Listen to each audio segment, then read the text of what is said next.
Okay, so I've been playing Pokémon's Legend ZA for the Nintendo Switch 1 for a couple of days now, and it's safe to say this is one of the most diverse games in a while, where people either love this game or people are absolutely slating this game. And I was one of those people. Before I actually got this game, I was slating this game quite a lot, and for reasons I still stand by. But of course, I had to go and get the game for myself, and I don't own a Nintendo Switch 2, I only have the Switch 1. And I will admit, this game doesn't run bad on this console. So I'm going to give my impressions for what I think about this game so far. So I'm going to start off with the pros. Like I just said, this game actually runs quite well on this console, definitely compared to the previous games, that being Scarlet and Violet. I've not really had any lag spikes or any stutters in this game, apart from the very start of the game where there was a little bit where if I looked in the distance, there was an NPC that was going about 10 FPS. But apart from that, the game has been running fine. Another thing I actually like about this game is the setting. I like being set in one city. I'm one of the rare few who doesn't mind being stuck in a city. But there is cons to that, which we'll get to later on. But I think the setting's fine. I think the new battle system on this is great. I'm actually a fan of the turn-based system, but I think this is a nice, refreshing look in the game. And it makes me feel like I'm more in the anime rather than just playing a turn-based RPG. And I like how fast-paced it is. For example, this game has a day and night system, and at night you need to go around battling different trainers. And it makes you battle, let's say, 10 trainers in one area. Whereas if you did that on the older game, that would probably take you about 30 minutes at least. But with this game, you could probably have it polished off in about 5 to 10 minutes because of the fast-paced combat. Another thing I like about this game is the character models. The character models on this game are probably the best I've seen on any Pokemon game. Bear in mind, Pokemon have their own aesthetic, and obviously it's not going to be some HD-looking Ghost of Yotai-looking character. They do have their own anime-looking characters, and this is probably the best I've seen. Even the animations of the characters are pretty good. I do like how this game has gone back to Mega Evolutions. I'm yet to do any Mega Evolutions yet. I have seen some Mega Evolutions out there, and some of them do look a bit... But, you know, Mega Evolutions are cool, and I prefer that than what the previous games did, because I did not like that crystallization sort of stuff. I'm not into that. So the game feels alive, but alive if people, for example, were on some sort of drug that just made them stand still, because that's kind of what this world is. It's basically a world where people just stand still. There is like 1 or 2 people who run around, but unfortunately, this is where we get into the cons. One of the cons is the field of view, for example. So the field of view on this game is you basically can see everywhere in the world, rather than with like the likes of Breath of the Wild, where you can't see to a certain distance until you get up to that distance. With this, you can see everything, but then you can't see everything because the character models on this game, when you're walking around the city, the NPCs are just dipping in and out. One minute they'll be there, the next minute they won't. You'll walk up to where they were meant to be, they're not there. You walk back, they are there. It's very inconsistent. Another con about this game, which probably a lot of people have been talking about, is the graphics. It's a Nintendo Switch 1, yes, I know that. But if you go up to the side of buildings, it's literally a JPEG or a PNG image, which is about 480p. It's not even 720p. Just remember, this company is $1 billion company. But I'm not here for HD textures and stuff, that's fine. The gameplay itself is actually quite fun, like I said. It's just my gripe that you're one of the richest companies in the world, and you can't be bothered to do that. But if you go into buildings, the textures in buildings are good. And the reason for this is probably because when you actually go outside, the field of view is that you can see so much, then when you're next to something, it's just basically not HD at all. But obviously when you go into a building, it doesn't need to process as much. But I really feel like the Switch 1 could run this better if they tried to make it better. Like I said, just dip down that field of view and you probably could have had a better looking world. Another thing that annoys me, this is a city, so you would expect a lot of shops. This game does have quite a lot of shops. The customization for your characters on this is actually really good. I think the things they've done with the characters are probably the best thing in this game. You can go to many clothes shops, but the only problem is you have about 30 or more clothes shops in this game, and you can't go in any of them.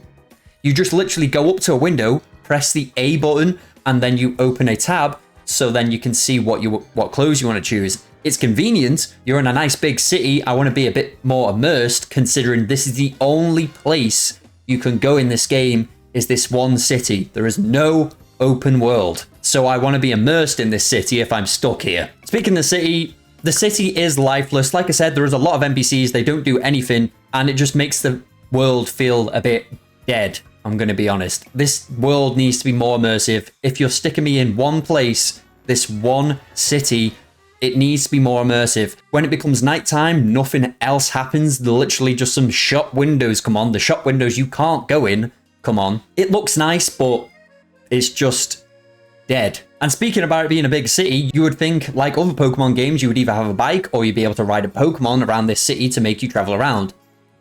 No, none of that. You just run around. You either run around, you can get a taxi, which has a black screen when you get in the taxi with just some text on the screen, not even a picture of a Pokemon they could be bothered putting as a loading screen. It's just a black screen. Or you can fast travel, but why would you want to fast travel when you were meant to be going around this nice, immersive, massive city? Give me either roller skates, a bike, or a skateboard, you know, something.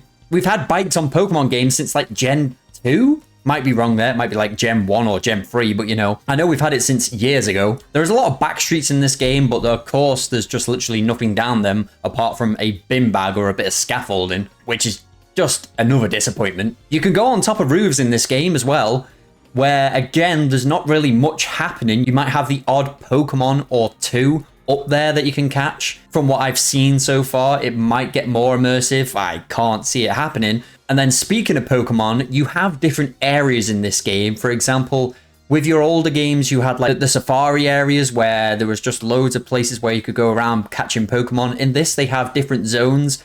You go to these different zones, which is basically a park-like area. And there's probably about 2 or 3 Pokemon just stacked on top of each other, which is just like, where the hell are the rest of these Pokemon? I know they're split up into different areas, but there's literally like 3 Pokemon or 2 Pokemon in this corner, 2 Pokemon in that corner. Bear in mind, remember with Pokemon Legends Arceus, that game was just full of wild Pokemon everywhere, and that's what made that game so much special, because that's what we wanted in a Pokemon game. I agree, the Pokemon system back in the day where you're running through some grass was annoying as heck because you just got into battle every 2 minutes. It's a bit like Final Fantasy back in the day, but this is just like, come on, man, make a little bit more effort. On the flip side, the thing I do actually like about this game is the night system where you go around battling different trainers. So your objective in the game basically is to go from rank Z all the way up to A.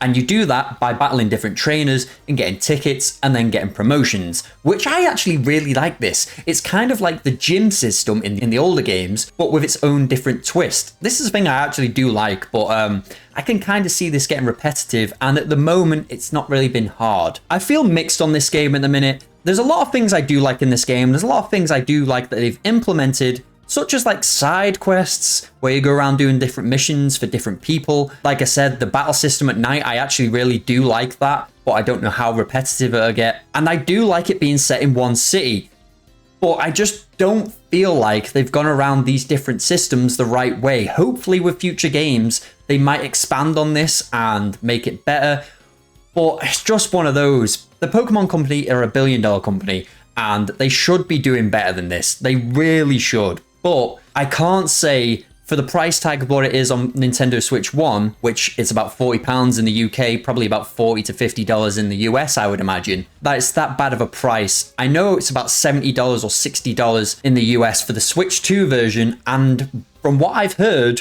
there's not a lot of differences. Maybe a few HD textures here and there, and I'm guessing the FPS might be slightly higher. But I've been playing this in 30 FPS and I've not really noticed. And I haven't played a 30 FPS game in ages. But I'm having fun with this game. So I would probably recommend this for the Nintendo Switch 1 if it's not that high of a price tag.